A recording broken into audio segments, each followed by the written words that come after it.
Halo teman-teman, kembali lagi dengan Edwin di channel analisis laporan keuangan saham. Untuk video kali ini saya mau lihat laporan keuangannya Excel ya, XCL atau Excel Smart Telekom Sejahtera TBK gitu. Oke, jadi disclaimer dulu gitu ya. Menjadi materi ini, isi video ini disusun oleh saya sendiri, Edwin, dengan tujuan berbagi analisis laporan keuangan saham gitu ya, sharing aja gitu dari sudut pandang pribadi saya. Jadi isi pemaparan materi ini ya sifatnya hanya edukasi dan informasi umum. Jadi bukan rekomendasi investasi ya. Jadi nggak dimaksudkan sebagai ajakan beli, jual, atau hold suatu saham. Jadi segala keputusan investasi itu adalah tanggung jawab masing-masing individu ya. Jadi teman-teman harus riset mandiri, analisis lebih mendalam, atau konsultasi dengan yang ahli gitu ya kalau perlu gitu. Jadi sekali lagi saya tekankan, ini adalah hanya sharing aja gitu pandangan saya terhadap laporan keuangannya Excel. Oke, jadi untuk Excel ini saya akan melihat gitu ya, apakah Excel ini termasuk nggak gitu ya tiga kriteria utama saya gitu ya untuk melihat apakah perusahaan ini baik atau tidak gitu ya. Kriteria pertama adalah perusahaan yang membagikan dividen gitu ya. Jadi dividen ini gitu adalah puncak gitu ya, puncak atau akhir dari aktivitas bisnis perusahaan gitu ya. Kan jadi kalau teman-teman punya bisnis gitu kan pasti menghasilkan untung ya, tujuan menghasilkan untung, dan keuntungannya ini bisa dinikmati oleh pemegang saham. Ingat gitu ya, dinikmati untuk kita pemegang sahamnya, bukan untuk komisaris dan direksi. Karena kalau mereka udah dapat gaji gitu ya, kalau kita sebagai investor saham di Bursa Efek Indonesia itu keuntungan cuman dari capital gain dan dari dividen gitu. Nah, cuman kan kalau capital gain aja itu kan agak berat ya rasanya. Jadi kalau saya memang seneng ada dividennya gitu. Jadi ini dividennya ya bisa kita nikmati gitu ya. Uang tunanya nyata masuk ke rekening kita gitu. Dan tentunya perusahaan yang bisa bagi dividen ini harus punya kondisi bisnisnya yang sehat dulu gitu ya. Jadi kalau perusahaannya bermasalah, utangnya terlalu besar, arus kasnya macet, agak susah bagi dividennya, agak susah sekali gitu. Nah, jadi ketika udah menemukan nih ya perusahaan yang bagi dividen, punya kondisi bisnis yang sehat, pastiin teman-teman membeli di bawah nilai wajarnya atau membeli pada saat dia under value gitu. Jadi teman-teman sebelum beli gitu ya, sebelum Anda mulai berinvestasi, terutama untuk teman-teman yang masih baru sekali di bursa saham, masih kurang dari setahun lah gitu ya, menurut saya gunakan akal sehat Anda gitu ya. Jadi jangan terombang-ambing, jangan ikut-ikutan teman gitu ya, jangan mudah percaya sama orang, jangan mudah percaya sama analisis orang gitu ya, termasuk sama saya sendiri gitu ya. Jadi teman-teman harus analisis mandiri gitu ya. Jadi gunakan common sense Anda gitu ya.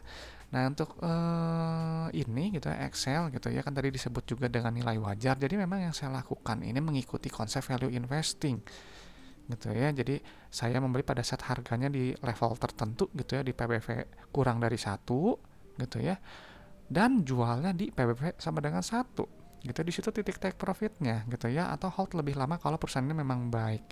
Sebagai contoh, jadi kalau misalnya teman-teman belinya di PBV 0,8, ya potensi profitnya saya 25% gitu ya. Kalau masuknya di 0,65 PBV, ya profitnya 53% gitu ya. Jadi memang saya nggak cari yang multi bagger gitu ya, carinya yang normal-normal aja, yang wajar-wajar aja gitu ya. Memang PBV ini banyak value trapnya gitu ya. Banyak orang yang bilang PBV ini menipu. Makanya kenapa saya harus ada ininya gitu ya, perusahaan yang bagi dividen dan punya kondisi bisnis yang sehat gitu. Ini udah untuk saya pribadi memang sudah works gitu ya. Dia cukup efektif untuk memilah mana perusahaan yang bagus dan mana yang buruk. Nah, jadi untuk itu kita harus punya nih prinsip dasar investasinya gitu. Apa gitu ya? Ya kita harus sabar. Saya dan teman-teman harus sabar, dan orientasinya itu pada jangka panjang gitu ya. Jadi nggak bisa kita cuma sebulan, 2 bulan terus jual gitu ya. Nggak seperti itu gitu ya. Ya minimal setahun 2 tahun lah di holdnya gitu ya. Jadi nanti kita bisa memanen buahnya nanti gitu. Kalau kurang dari setahun udah profit gimana? Ya itu rezeki pastinya ya. Nah, jadi memang teman-teman ya harus memang fokusnya pada value gitu ya. Saya harusnya fokusnya pada value gitu. Jadi dengan menggunakan PBV gitu ya, saya itu hanya fokus tiap 3 bulan sekali gitu ya di book value-nya. Kan tadi book value-nya ini didapat dari laporan keuangan. Nah, laporan keuangannya kan dia berubah setiap 3 bulan sekali ya, ada kuartalan terbaru. Nah, jadi saya nggak fokus pada price yang berubah setiap harinya gitu. Saya mengutamakan book value-nya dulu. Setelah cocok gitu ya, baru saya fokus ke price untuk entry-nya gitu. Kenapa gitu seperti itu? Karena harga saham ini nanti pada akhirnya akan mencerminkan kinerja perusahaan dalam jangka panjang. Ini jangan lupa dalam jangka panjangnya gitu ya. Jadi teman-teman pasti banyak lah melihat saham-saham yang jeblok sekali harganya ya karena memang secara fundamentalnya buruk gitu ya. Bukan yang jebloknya dalam jangka pendek gitu ya, tapi lihat yang udah lama sekali gitu ya. Harganya jelek banget gitu ya atau parkirnya digocap. Coba buka laporan keuangannya gitu ya. Kebanyakan memang bermasalah gitu. Nah, jadi memang harus dihindari yang seperti itu. Dari mana kita taunya? Dari mana saya taunya? Dari laporan keuangan ini. Saya cuman pakai laporan keuangannya aja, fokusnya ke LK-nya aja gitu ya, paling ditambah sama corporate action. Cuman jarang sekali gitu ya, karena dari laporan keuangan bisa udah kelihatan gitu ya sebenarnya. Gitu. Dari mana aja? Ya dari neracanya, laba ruginya, arus kasnya. Ini semua berkaitan satu dengan yang lain. Nanti gitu ya ketika sudah dipindahkan datanya gitu nanti secara logika gitu secara umum nanti akan ada 7 ciri perusahaan yang sehat gitu yang layak diinvestasikan versi Edwin atau versi saya gitu ya apa aja gitu ya bisnisnya sehat menghasilkan uang kas nyata ya bayangkan aja teman-teman punya bisnis sendiri ya punya nggak ciri seperti ini punya likuiditas yang baik keberlangsungan operasi sehari-harinya juga bagus bisa bayar dividen ya bisa mandiri finansial gitu ya, nggak bergantung utang, adanya pertumbuhan dan ekspansi gitu ya, bisa jaga kepercayaan investor gitu ya, dan juga untuk kreditor dan pemberi pinjamannya gitu. Dan teman-teman pastinya gitu untuk pemegang saham di Bursa Efek, pastinya nanti akan sangat senang kalau kita ini nilai harga sahamnya naik gitu ya gitu iya dong kan jadi untung capital gain ya dapat dividen juga gitu dan pastinya harga perusahaan yang bagus itu harga sahamnya cenderung stabil gitu stabil naik atau kalau dia turunan dalam jangka pendek gitu ya nanti akan naik lagi gitu yang di dalam kurung ini adalah indikator-indikator yang saya biasa gunakan gitu ya dari 2016 sampai sekarang gitu dan ini saya sharingkan saja ke teman-teman gitu ya ya apa namanya nggak ada yang ditutup-tutupi lah gitu ya nggak ada kelas premium juga kok saya gitu ya semuanya ini yang biasa saya lakukan. Jadi nanti akan di screening dulu ya si ininya apa laporan keuangannya gitu ya. Dengan indikator-indikator ini gitu ya, dividennya, saldo laba, PBV kurang dari 1 nih wajib ya. Ada PER-nya gitu, CFO-nya positif, CFI-nya negatif, CFF-nya negatif gitu ya. Jadi saya nanti akan bercerita gitu ya berdasarkan si laporan keuangannya gitu ya. Nanti data-data ini saya hanya pindahkan beberapa kok gitu ya di Excel saya gitu yang teman-teman bisa download gratis ya. Jadi teman-teman bisa download gratis itu ada di deskripsi video ya. Jadi teman-teman bisa download aja passwordnya ALK Edwin gitu ya. Jadi kalau memang teman-teman udah download ya kita bisa isi bareng-bareng ya. Oke. Sebentar ya. Haus. Oke. Jadi kita mulai aja. Mulai memindahkan data-data laporan keuangan ya. Oke, jadi untuk teman-teman Excel ini yang tadi kan disebutkan bahwa screeningnya ini dilihat dulu dividen payment history-nya gitu ya. Saya mencari datanya yang memang ini udah dapat nih 3 tahun terakhir gitu. Saya memang carinya yang 3 tahun terakhir aja minimal ya, nggak perlu terlalu panjang gitu ya sampai 8 tahun, 10 tahun. Cuman memang kalau bisa sampai 5 tahun, 10 tahun, ya itu nilai tambah gitu ya. Jadi perusahaan memang terbukti dia bagi dividen gitu, keuntungannya dinikmati oleh kita pemegang sahamnya, bukan cuma direksi atau komisarisnya aja gitu ya. Mereka udah dapat gaji, ingat gitu ya. Enak gitu gajinya besar gitu. Sedangkan kalau teman-teman kita kan cuman tadi ya dari capital gain atau dari dividen. Jadi karena ini sudah lolos screening gitu ya 3 tahun terakhir bagi dividen, maka dividen payment history-nya sudah berarti oke gitu ya, dia lolos untuk screening pertamanya gitu. Nah lalu teman-teman langsung ke aset lancar gitu ya, pindahkan kas dan setara kas gitu ya. Ini merupakan yang paling penting di aset gitu ya, karena teman-teman kan untuk bayar utang, bayar gaji gitu ya, bayar pinjaman, terima pembayaran, semua dalam bentuk kas dan setara kas gitu ya, terutama kasnya gitu ya. Jadi ini adalah uang yang berada di dalam dompet teman-teman gitu ya. Kalau di LK berarti di dompet perusahaan gitu ya. Ini pastiin satuannya udah benar ya, jutaan tuh. Nah, jadi ini uang ini penting sekali gitu ya, karena ini adalah ada punya apa namanya, eh bisa dibilang angka final lah dari laporan arus kas nanti gitu ya, nanti kita bahas.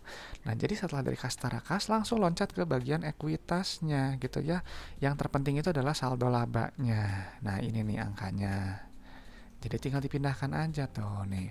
Nah, ini nih, yang ini ya.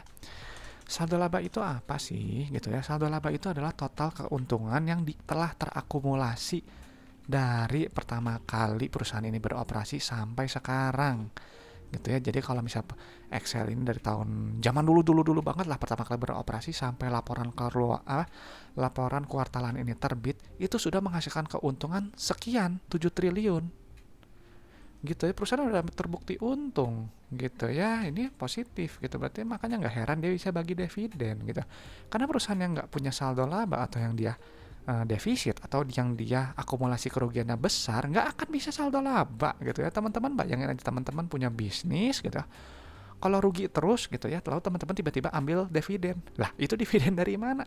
Nggak ada, itu mungkin modal pribadi sendiri gitu, atau mungkin modal yang disuntikin gitu ya, atau mungkin dari pinjaman gitu, apa keuntungannya gitu ya, seperti itu gitu. Cuma nanti mungkin saya bahas ya tentang saldo laba gitu ya. Nah, lalu setelah saldo laba kita pindahin ke ekuitas, nilainya yang ini, yang subtotal yang ini ya, jadi kita pindahkan saja gitu. Nah, udah dipindahin nih, angkanya udah sama ya, udah bagus gitu ya. Nah, langsung keluar tuh rasionya, PBV-nya. PBV-nya ini dia berapa? 1,42. Artinya ini masih kemahalan buat saya ya. Jadi memang saya mencari PBV-nya yang kurang dari 1. Karena ya tadi potensi profitnya dilihat dari PBV entry-nya aja gitu ya. Beli di 8, 0,8 ya 25%. Udah gitu aja, ini masih kemahalan. Jadi Excel tidak menarik gitu ya, buat saya udah langsung nggak menarik. Ya. Nah, terus kita langsung cerita lanjut ke laporan laba rugi. Gitu ya, laporan laba rugi ini ya untuk mengukur profitabilitas perusahaan. Nah, angka yang paling penting itu yang paling atas ini, pendapatan gitu ya. Karena kenapa pendapatan ini paling penting gitu ya buat saya gitu. Karena pendapatan ini nanti yang mengukur pertumbuhan perusahaan gitu ya. Semakin tinggi nih pendapatan kita naik gitu, ada semakin banyak customer yang pakai barang atau jasa Anda gitu. Ini kan naik tuh, bagus gitu ya. Dan itu yang menunjukkan pertumbuhan perusahaan gitu ya. Berarti barang dan jasanya ini relevan untuk customer, makanya dia banyak orang mau beli gitu ya barang atau jasanya. Nanti pendapatan ini nanti dikurangin sama beban-beban tuh, bayar bla bla bla bla bla bla bla bla gitu ya. Baru nanti apa namanya, keluar di laba bersih di akhir. Cuman memang biasanya pendapatan nanti akan dikurangi beban utama dulu ya, yang disebut dengan COGS gitu. Cuman di sini nggak ada gitu ya, nggak ada ya. Ini biasanya harusnya ada gitu, jadi pendapatan kotor gitu ya, laba kotor gitu. Cuman kalau misalnya nggak ada, nggak apa-apa gitu ya, teman-teman mungkin bisa hitung sendiri gitu ya. Cuma saya kalau misalnya nggak ada ya udah saya skip aja gitu ya. Sebenarnya gross profit ini penting gitu ya, karena mengukur tingkat keunggulan kompetitif produk atau jasa yang dijual gitu ya. Semakin tinggi nanti gross profitnya, maka semakin dia kuat di pasar gitu ya. Dia punya keunggulan dibandingkan produk sejenis dari perusahaan-perusahaan lain gitu. Cuman karena ini nggak ada ya skip aja lah. Di awal juga ini memang udah nggak menarik sebenarnya ya, karena 1,42 gitu aja. Udah gitu kita langsung cek ke laba bersihnya ya. Laba bersihnya itu jangan pakai yang ini gitu ya, tapi gunakanlah yang ini nih ya, laba yang diatribusikan kepada pemilik entitas induk. Nah, ini perusahaan ini rugi, Excel ini rugi ya. Tuh dia dalam kurung, tuh dia negatif ya. Ruginya 1,2 triliun gitu. Padahal sebelumnya untung. Tuh, turun gitu ya. Turun kenapa? Ya ini tuh beban-bebannya banyak. Tuh, ini beban ininya aja udah segini. Gitu ya. Mungkin laba kotornya di sini nih kayaknya ya, dikurangin beban lain-lain. Cuman biasanya harusnya ada laba usaha kayak gitu ya. Cuman ya ini salah, ini harusnya di bawah ya. Nah, ini laba bersih tuh. Udah nggak menarik nih, perusahaannya rugi gitu ya, meskipun memang secara bagi dividen dia membagikan gitu di tahun sebelumnya, karena tahun sebelumnya masih untung ya gitu. Nah oke, jadi ya PR negatif ya, PR negatif berarti otomatis gak masuk screening saya gitu ya, nggak menarik gitu. Nah, jadi langsung kita loncat kemana? Nah, ke bagian laporan arus kas gitu ya. Ini yang laporan yang sering dilupakan oleh orang-orang gitu. Karena kebanyakan berita gitu ya, mungkin analis-analis fokusnya bisa ke laba rugi aja gitu ya. Padahal laporan arus kas ini penting gitu ya, karena ini adalah validasi dari laporan laba rugi gitu ya. Contohnya gini, teman-teman udah menjual 19 juta gitu ya harga penjualannya. Nah, uang yang teman-teman terima berapa? Apakah sebesar 19 juta ini? Gitu ya. Tuh, yang diterima ternyata 17 juta ya. Gitu. Sisanya kemana? Sisanya ya jadi piutang usaha. Gitu ya, piutang usaha. Gampangnya seperti itu gitu. Jadi tapi ini nilainya bagus ya, masih di atas 90% gitu. Yang bagus sekali itu mendekati 100% atau lebih. Ya kalau misalnya teman-teman nih terima mengaku gitu, pengakuan di pendapatannya 19 juta, tapi uang yang diterima 17 juta. Nah, sisa uang yang diterima ini ya, uang yang diterima ini nanti kan dibayar untuk apa tuh? Bayar supplier, bayar gaji karyawan, gitu ya. Bayar bla bla bla bla bla bla gitu ya, banyak. Nah, nanti akan didapat dengan nilai CFO yang ini, yang nilainya positif. Nah, ini nilainya bagus gitu ya. Kalau nilainya positif gitu ya, seperti ini, artinya perusahaan ini memiliki manajemen kas yang bagus gitu ya. Bisnisnya ini dia menghasilkan uang kas yang nyata gitu ya. Ya bayangin aja teman-teman kalau misalnya cuma mengaku penjualan sekian-sekian tapi nggak terima uang, atau uangnya nombokin untuk bayar karyawan, rugi itu, uangnya habis gitu. Kalau uangnya habis ya otomatis nanti akan suntik modal atau meminjam ke bank gitu ya, jadi harus bayar bunga lagi, alhasil pemegang sahamnya nggak dapat apa-apa gitu ya, akan dirugikan gitu. Jadi prinsipnya apa gitu ya, slogan, nah ini menarik juga ya, mungkin saya ini bisa pakainya, slogan saya itulah carilah perusahaan yang memperkaya pemegang sahamnya gitu ya, bukan memperkaya direksi atau komisarisnya. Ya kurang lebih seperti itu ya gitu. Nah jadi nanti, nah uangnya ini dibelanjakan di aktivitas investasinya gitu ya. Aktivitas investasi ini gampangnya adalah aktivitas untuk ekspansi usaha gitu. Jadi kalau nilainya negatif, artinya perusahaan itu semakin bertambah besar gitu, karena dia berekspansi gitu ya. Tuh, pembelian aset tetap gitu, misalnya pembelian gedung atau pembelian alat-alat gitu kan, supaya lebih bagus, lebih besar gitu, lebih produktif. Nah ini gitu. Memang ada rasio yang namanya rasio aktivitas gitu ya, cuman saya nggak pernah pakai gitu. Rasio aktivitas mungkin buat pendapat saya ya itu untuk bagian operasional aja gitu ya, manajer operasional. Kalau saya kan, kita kan investor gitu, jadi melihat laporan keuangan ya dari sisi investornya aja gitu ya, nggak terlalu pusing lah untuk yang seperti itu. Nah, jadi udah dikurangin nih 8,8 juta, dikurangin biaya ekspansi 3,6 juta. Nah, sisanya itu nanti akan berkaitan dengan aktivitas dari pendanaan gitu ya. Jadi ini seputar dengan pinjaman ke bank, gampangnya gitu ya. Jadi kalau nilainya negatif seperti ini bagus. Kita ada perusahaan itu membayar utang gitu ya, membayar utang ke bank gitu, membayar pinjaman supaya apa, harapannya ya utangnya semakin kecil gitu ya, atau utangnya semakin terkontrol. Nggak percaya nih, kita lihat gitu ya nih. Kalau nilainya positif, tuh lihat tuh, penerimaan bersih pinjaman jangka panjang, artinya dia meminjam ke bank gitu ya, bayar bunga. Tapi kalau nilainya negatif gitu ya, tuh pembayaran pinjaman jangka panjang bayar gitu ya, utangnya lebih kecil gitu. Cuman memang ini kenapa bisa negatif yang besar ya, mungkin karena ada ini tuh, pembayaran dividen kas gitu ya, pembayaran yang lain-lainnya gitu. Cuman intinya selama nilainya ini negatif, dia nilainya bagus. Cuman kalau memang dia ada dividen kas, sebaiknya ya memang dividen kasnya ini dihapus gitu ya. Jadi jumlahnya ditambahkan dengan dividen kas aja untuk melihat lebih akurat gitu ya arus kas yang digunakan untuk aktivitas pendanaannya. Nah, ini teman-teman udah bisa lihat tuh ya, uangnya udah diterima sekian gitu ya, udah bayar gaji karyawan masih sisa, untuk ekspansi usaha gitu masih bisa, lalu untuk bayar dividen gitu ya, untuk bayar itu masih bisa semua gitu ya. Ini kalau dividennya dihapus gitu ya, ini masih ada kenaikan bersih kas gitu ya tampaknya gitu ya. Tuh ya, bagus bagus sekali gitu ya. Bagus gitu. Nah ini gitu ya, ini ada penurunan kas gitu ya. Jadi karena ya ini kan ini negatifnya besar gitu ya, besar. Jadi perusahaan ini harus mengerogoh uang di dalam dompet gitu ya sebesar segini untuk nutupin kekurangan-kekurangan yang dikasih ini. Yang bagusnya tuh ya setiap ada apa udah beres semuanya ini harus ada kenaikan bersih. Seperti di periode sebelumnya tuh, terima uang 10 juta, bayar ekspansi 4,9 juta, bayar ke bank 4,8 juta, masih sisa 424.000, menambah uang kas. Nah ini bagus. Pola yang tahun lalu ini dia lebih sempurna lah dibandingkan dengan periode yang sekarang. Tapi saya nggak bilang ini buruk gitu, ini bagus gitu karena secara pola arus kas ini dia masih baik gitu ya.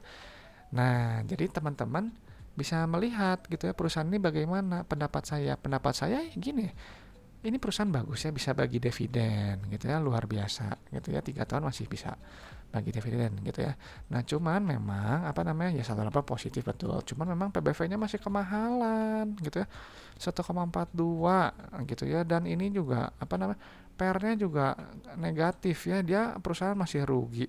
Tapi untuk secara operasional gitu secara manajemen arus kas ini sangat masih bagus lah ya gitu. Kalau bisa dibilang mah grade-nya A lah gitu ya. Kalau A plus ininya positif nih A plus buat saya ini A biasa gitu ya A atau A min gitu ya.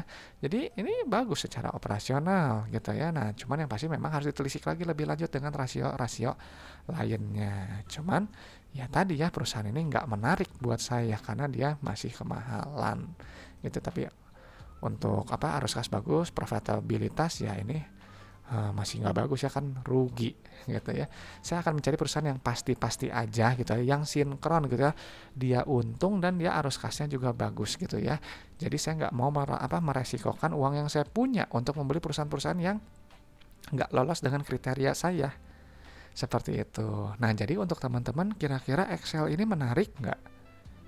Gitu ya kalau misalnya memang menarik atau nggak menarik ya boleh komen di video gitu ya kasih pendapat teman-teman gimana gitu ya supaya saya nanti bisa baca gitu ya apa sih pendapat teman-teman gitu ya gitu karena nanti pasti memang ada kita pada perbedaan pendapat gitu ya dan itu lumrah gitu itu wajar sekali gitu. Oke teman-teman jadi untuk analisis Excel ya seperti ini gitu ya menurut saya gitu dan untuk teman-teman kalau memang ada saham yang mau dibahas atau memang ada pertanyaan seputar investasi saham boleh komen di video gitu ya komen aja nanti saya akan tampung saya respon gitu ya nanti akan bisa dibuatkan gitu ya di sesi nanti saya sebetulnya kepikiran sesi Q&A gitu ya di video-video berikutnya gitu jadi pertanyaan-pertanyaan menarik nanti saya akan sisihkan waktu gitu di akhir video untuk menjawab pertanyaan teman-teman seperti itu gitu. Oke teman-teman untuk analisis Excel saya rasa selesai sampai di sini gitu ya. Mudah-mudahan dari sudut pandang saya bisa bermanfaat gitu bisa memperkaya teman-teman dalam melihat perusahaan ini gitu ya. Sekali lagi thank you yang udah nonton gitu ya. Sampai jumpa di video-video berikutnya.